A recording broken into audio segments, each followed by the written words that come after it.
Um oferecimento de Arte Farma, tecnologia em manipulação, MHV Cardio, cuidando bem do seu coração. Olá, querido espectador. O programa Med Saúde de hoje tem o prazer de receber meu amigo Mohamed Abbas, que vai falar pra gente sobre endometriose, o que você precisa saber. O currículo do Mohamed é grande, eu vou falar só um pedacinho aqui para vocês. Professor da Faculdade de Medicina de Jundiaí na área de ginecologia, coordenador de ginecologia e obstetrícia da Soban, já tem 23 anos de experiência atendendo em consultório e se especializou em endometriose. Mohamed, obrigado pela tua presença. Eu que agradeço o convite. Olha, o Mohamed é um grande amigo. Apesar de eu ser palmeirense e ele corintiano, nós sabemos que as bandeiras não nos definem, né? Exatamente. As bandeiras não nos definem. O que seria de um sem o outro, né? Exatamente. Mohamed está atendendo aqui ao nosso convite para falar de um assunto extremamente interessante que todas as mulheres têm interesse em saber. Então, portanto, trouxemos para você que nos prestigia com a sua audiência esse tema. E eu já saio com a primeira pergunta, Mohamed. O que é endometriose? Vamos lá. Endometriose é uma doença crônica que subentende a saída do tecido endometrial que existe dentro do útero de todas as mulheres para a cavidade abdominal e pélvica. Então todas as mulheres no útero têm uma camada que chama endométrio. Esse endométrio é o que faz com que a mulher menstrue. Então a menstruação nada mais é do que a descamação deste endométrio e ele tem que estar presente dentro do útero. Quando isso acaba saindo do útero e caindo na cavidade abdominal e pélvica, damos o nome de endometriose. Então, resumindo, endometriose é a camada interna do útero, um pedacinho dela fora do útero. Fora, exatamente. Ok. E o que causa endometriose? Qual é a causa? Na verdade, não sabemos ainda qual a causa da endometriose. Temos 5 teorias. Então, quando tem muita teoria, é porque a gente não sabe a verdade, o que acontece. Tem teoria hereditária, toxinas do ambiente, alimentar. A grande teoria que ainda explica a endometriose, que foi a primeira teoria que foi lançada, que é a teoria de Sampson, é o quê? Da mesma forma que a mulher menstrua a saída do útero para a vagina, esse sangue ele volta pelas trompas, cai dentro da cavidade pélvica abdominal, gruda ali e provoca endometriose. Entendi. Tá. Ou seja, seria, vamos dizer, uma fração disso que deveria sair para o meio externo, ele pega o caminho das trompas e acaba se semeando dentro da cavidade abdominal. Isso não explica isso daí mesmo, isso não explica tudo porque a grande maioria das mulheres, isso acontece. Uma menstruação retrógrada, vamos chamar assim. Só que não são todas as mulheres que desenvolvem endometriose. Então algumas têm algum fator que ainda não sabemos que desenvolve endometriose e outras não. Interessante essa teoria. Quais os principais sintomas? Porque a gente ouve muito, né, Mohamed, que a endometriose judia muito da mulher, né? Causa muito sintoma. E aí eu te pergunto, para quem está nos ouvindo aqui, qual os principais sintomas da endometriose? A grande maioria das pacientes vão apresentar cólica menstrual, o que a gente chama de dismenorreia, tá? E normalmente essa cólica não é aquela cólica básica da paciente que quando começa a menstruar tem uma coliquinha, coloca uma bolsinha de água quente e a vida segue, ou toma um Buscopanzinho clássico e melhora. É aquela dor que você toma um remédio e não melhora, 4 horas depois está tomando outro, ou já está associando outro remédio, outro faz a bolsinha, não consegue a melhora da dor. Procura o hospital, tendo que fazer medicações injetáveis, então é uma dor que ela acaba evoluindo para uma dor incapacitante, por isso que judia muito das mulheres. Além disso, então não é só cólica menstrual, normalmente elas cursam também com dor na relação sexual, o que a gente chama de dispareunia, inchaço abdominal, porque como a endometriose é uma doença inflamatória e ela está presente na cavidade abdominal, ela pega todos os órgãos. Ali ela vai pegar o intestino, seja a doença no intestino ou ao lado ela causa um processo inflamatório em todo o abdômen. Então ela vai causar uma distensão abdominal, cólica menstrual, dor na relação sexual, dor para urinar no período menstrual. Então essas são os sintomas mais característicos de uma mulher com endometriose. Sendo que aproximadamente 20% das mulheres podem ser completamente assintomáticas. Tá. No máximo vai ter uma coliquia menstrual que ela entende que sempre foi assim. Entendo. Né? Ela começou com isso, às vezes dá uma pioradinha na dor, na cólica dela, só que ela toma o remédio e passa. Entendi. Então, 20% das pacientes podem não ter sintomas. Tá. Muitas vezes, qual é o principal sintoma? Infertilidade. Muitas vezes a gente faz o diagnóstico da paciente que ela vem assintomática e ela vem com infertilidade. Ela está casada, está lá há 2 anos tentando engravidar e tem uma coliquinha só quando você vai pesquisar, e depois nós vamos falar do diagnóstico, a gente acha endometriose. Interessante, né? Então, muitas vezes o diagnóstico não é no quadro clínico sintoma, e sim na infertilidade. Ela tenta engravidar 1, 2 anos e não consegue. Eu te pergunto, Mohamed, agora uma pergunta bem de leigo mesmo nessa área. Toda essa sintomatologia é durante o ciclo menstrual ou fora dele também? Habitualmente é durante o ciclo, só que dependendo do grau de comprometimento da endometriose, ela começa a ter dor fora do ciclo menstrual. Independente, né? Fora do ciclo menstrual. Ela não é nem pré-menstrual, porque muitas vezes ali pré-menstrual a mulher sabe, ela começa a ter uma cólica, ela sabe quando ela vai menstruar. Sim. Né? Então ela começa a ter um pouco de dor na mama, aquele inchaçozinho, e ela sabe que vai menstruar. Só que muitas vezes ela tem dor todos os dias. Nossa, aí provavelmente essa doença já está num grau mais avançado, né, com comprometimento de alguns órgãos dentro da cavidade. Como que se diagnostica então? Como é que chegou lá uma queixa tal, falou isso aqui muito provavelmente é endometriose. Como é que você faz o diagnóstico? Como é que você bate o martelo e fala assim, olha, a senhora tem endometriose? O diagnóstico começa clínico. Tá. Então a paciente ela vem com uma tríade clássica que nós chamamos de endometriose, que você pode bater o martelo, depois você vai pedir um exame para confirmar. Tá. Mas veio com dismenorreia, dor para menstruar, dispareunia, dor na relação sexual e infertilidade, veio com esses 3 sintomas. Pode cravar que tem endometriose. Tá. Ela tem. É só você pedir o exame correto, porque aí você vai ter que mapear, e aí nós vamos comentar sobre isso, aonde esses focos endometrióticos estão comprometendo dentro da cavidade. Para você que está nos ouvindo, a tríade dispareunia, dor ao coito, dismenorreia, dor ao menstruar e infertilidade tem que chamar a atenção para a possibilidade de endometriose. Procure seu ginecologista. Isto não é normal. E aí, como o Mohamed está alertando, o diagnóstico precoce, ele facilita muito a condução dali em diante, né, Mohamed? Sim. Feito o diagnóstico clínico, aí nós vamos imaginar o seguinte, que exames pedir? Aí a gente passa para os exames, lógico. A paciente está no consultório, ela vem com essa queixa, vamos examiná-la. Muitas vezes, no exame clínico, principalmente no exame de toque, você consegue sentir algumas lesões endometrióticas. Muitas vezes essa endometriose que está lá dentro da pelve, ela transpassa a vagina. Então você consegue no exame especular, onde a gente vai colher um Papa Nicolau, você vê lesões endometrióticas no exame visual no especular. Cara, que impressionante. É uma lesão, ela se apresenta muitas vezes arroxeada. Por quê? Porque é sangue. Esse tecido endometrial é a menstruação. E esse tecido endometrial que existe dentro da pelve também é a menstruação. Por isso que ela tem muita dor. Entendi. Porque ao mesmo tempo que ela menstrua para lá, ela menstrua para dentro da barriga, no foco.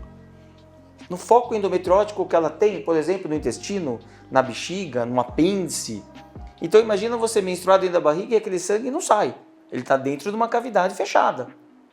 Além do processo inflamatório que eu causa. imagino como é que deve ser trabalhosa uma cirurgia dessa, né? Porque você mexer com tudo isso de implante, às vezes em estruturas nobres, né? Porque você vai mexer ali, tem uma artéria ali do lado, tem uma veia, tem um nervo, né? Você precisa tomar um cuidado enorme, Exatamente. É uma estrutura, é uma cirurgia muito trabalhosa, muito trabalhosa.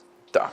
Além do exame físico, então, que eu acabei de falar, a gente vai partir para exames radiológicos, né? Tá. São principalmente 2 exames radiológicos que a gente pede, né? Um ultrassom específico, que nós chamamos de ultrassom transvaginal de mapeamento de endometriose profunda. Tá.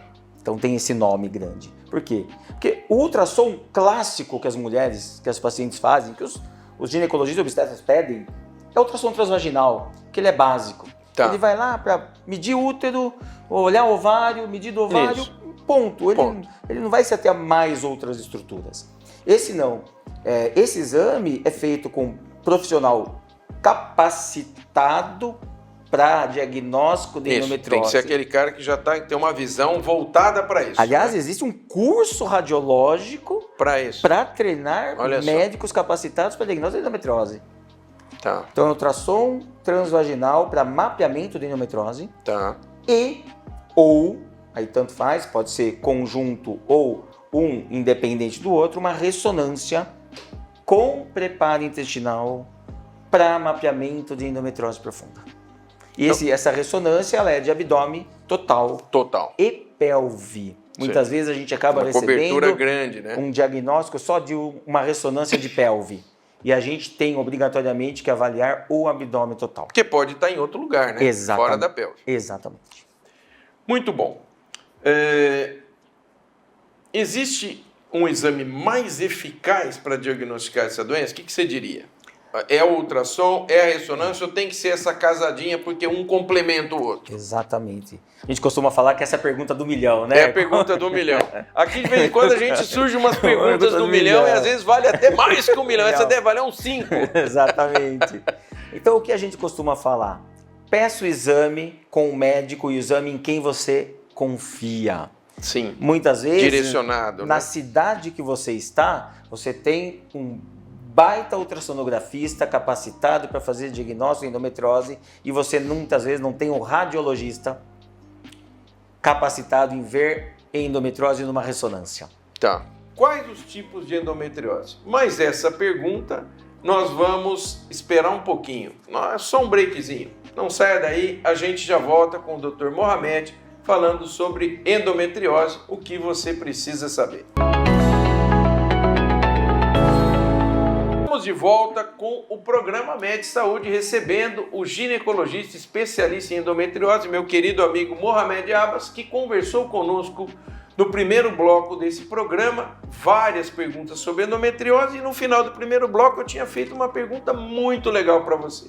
Quais são os tipos de endometriose? A endometriose ela é subdividida, ela tem algumas classificações, mas a principal seria a endometriose superficial, tá, que normalmente é difícil diagnosticá-la, porque a gente subentende que são lesões menores que 5 milímetros.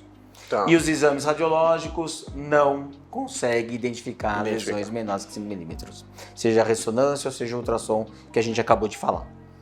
E existe a endometriose profunda, que são lesões maiores que 5 milímetros. Então o termo superficial ou profunda se refere, na verdade, ao tamanho da lesão. Ao tamanho da lesão. Tá. E tem uma parte que seria a endometriose, que a gente já coloca a parte endometriose ovariana.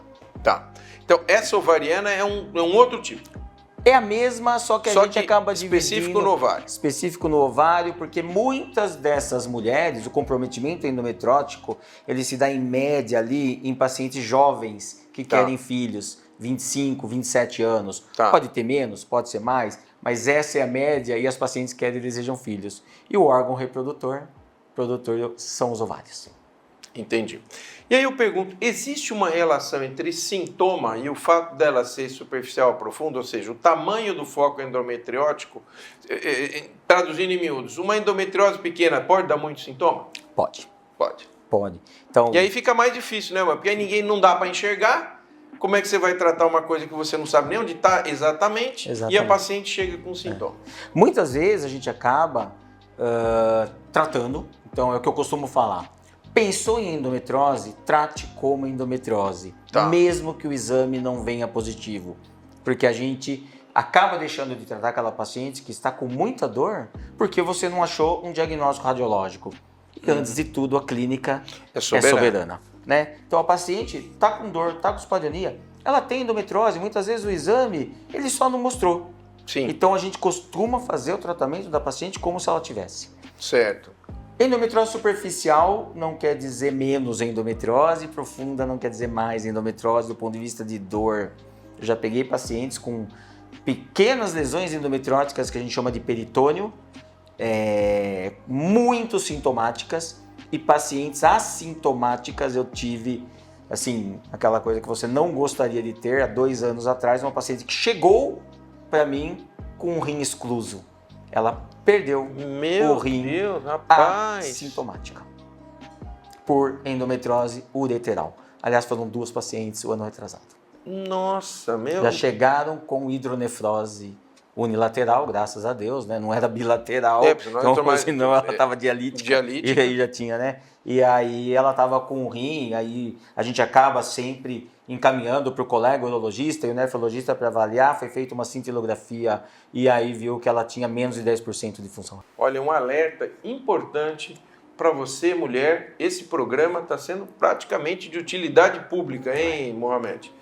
Vamos aqui então, já vimos que temos a endometriose profunda, a superficial e a ovariana, que está numa outra, né, classificação, mas que faz parte daquilo tudo. E aquela pergunta de quem está nos ouvindo agora, que eu acho que essa vale uns 10 milhões. Endometriose profunda é grave? Ela é grave pelo sintoma. Tá. Vamos lembrar que endometriose é uma doença benigna.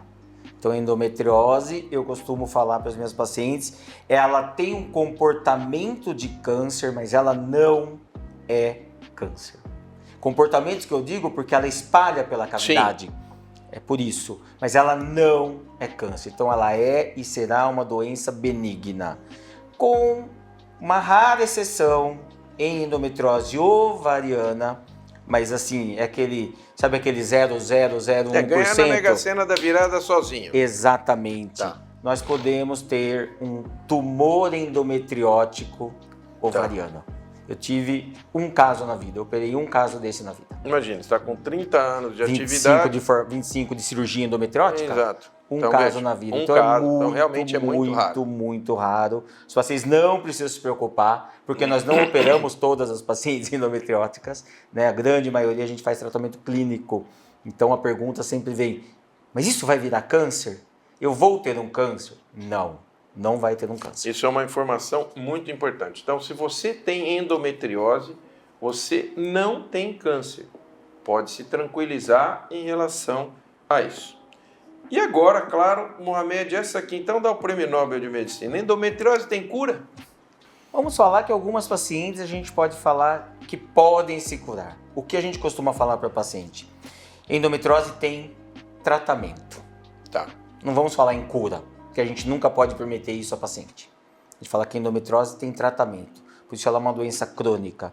Eu costumo fazer um comparativo com o hipertenso. Tá. O hipertenso, muitas vezes a gente vai perguntar para o paciente, você tem alguma doença? Ela fala, não. Você toma algum remédio? Toma para pressão. Quer dizer, é muito comum a gente ver isso, tão comum na vida dela comum, que ela já incorporou. Tão estabilizado aquela doença, mas ela é hipertensa. Ela só está estabilizada com a medicação. A endometriose é a mesma coisa. A endometriose a gente trata. A gente não vai prometer cura. O tratamento, aí tem diversas formas de tratamento. E aí, outra pergunta aqui muito interessante. Uma paciente pode desenvolver a doença muitos anos depois do primeiro ciclo menstrual? Ou seja, ela não tinha, nem pensava nisso e de repente pode desenvolver? Pode.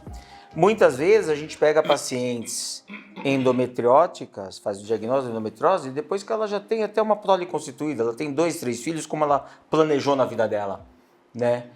A grande maioria, ela é diagnosticada endometriótica na fase que ela está tentando engravidar, sendo que a gente sabe que hoje as mulheres, por questões de trabalho, de formação, estão engravidando mais tardiamente. Sim. Né? Então você vai pegar aquela doença aos seus 25, 27, 29, 30 anos, 40 anos muitas vezes.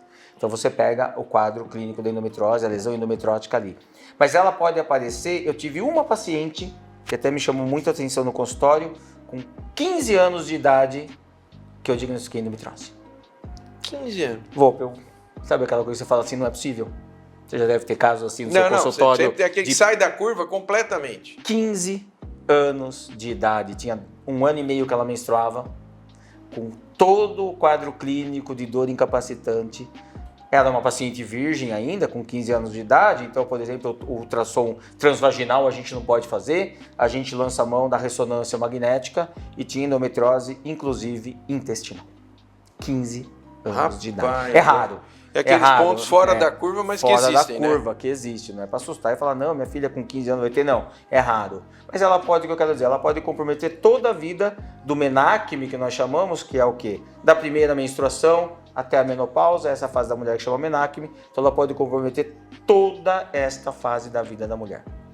Que interessante isso, rapaz. Olha, eu tô aprendendo muito com você aqui hoje. E agora, claro, todo mundo que está nos ouvindo quer saber quais são os tipos de tratamento. Então vamos lá. O tratamento ele começa, clinicamente falando, com a mudança do estilo de vida.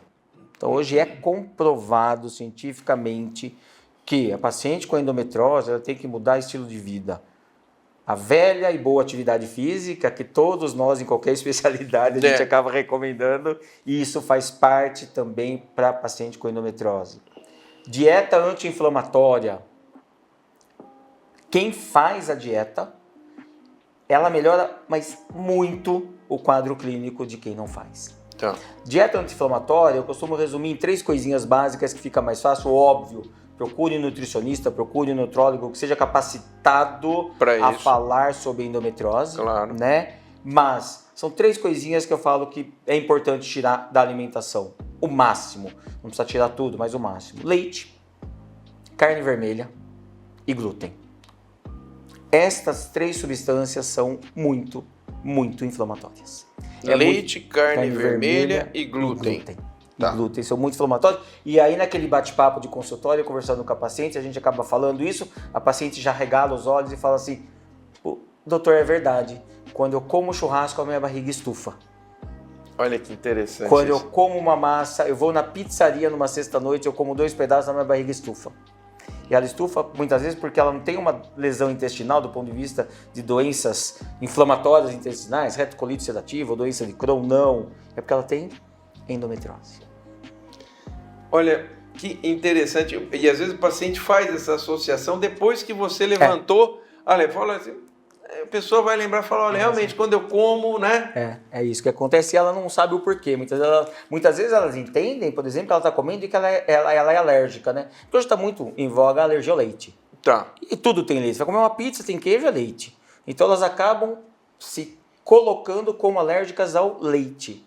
E não é, né? São todas essas coisas que levam a essa alimentação inflamatória que piora o quadro clínico da endometriose. Eu costumo falar que você está jogando álcool na fogueira quando você come isso. Temos atividade física, temos orientação nutricional, o que mais de tratamento? Agora, tratamento hormonal. Teoricamente, paciente com endometriose, ela não deve menstruar. Muito bem, eu vou fazer uma pergunta para você, mas essa pergunta, como a gente está terminando esse programa, o Mohamed, claro, não vou deixar ele embora agora, ele vai ficar para a gente gravar um segundo programa, então eu já te convido para você não esquecer que nós vamos continuar falando sobre endometriose no segundo programa. E o que eu vou te perguntar no segundo programa, Mohamed, é exatamente quando que a gente opera, porque depois que já tentou tudo isso e não deu certo, vai ter aquela paciente que tem que ir para a cirurgia. Exatamente. Eu conto com você no segundo programa. Te agradeço muito, Mohamed. Estamos terminando o primeiro programa, você ter vindo aqui falar de endometriose no programa Med Saúde, que realmente é uma alegria para mim. Eu que agradeço o convite. Você não pode perder o segundo programa, Canal 25 ou 525 NET, o seu encontro semanal com a saúde. Programa Med Saúde, um oferecimento de Arte Farma, tecnologia em manipulação, MHV Cardio, cuidando bem do seu coração.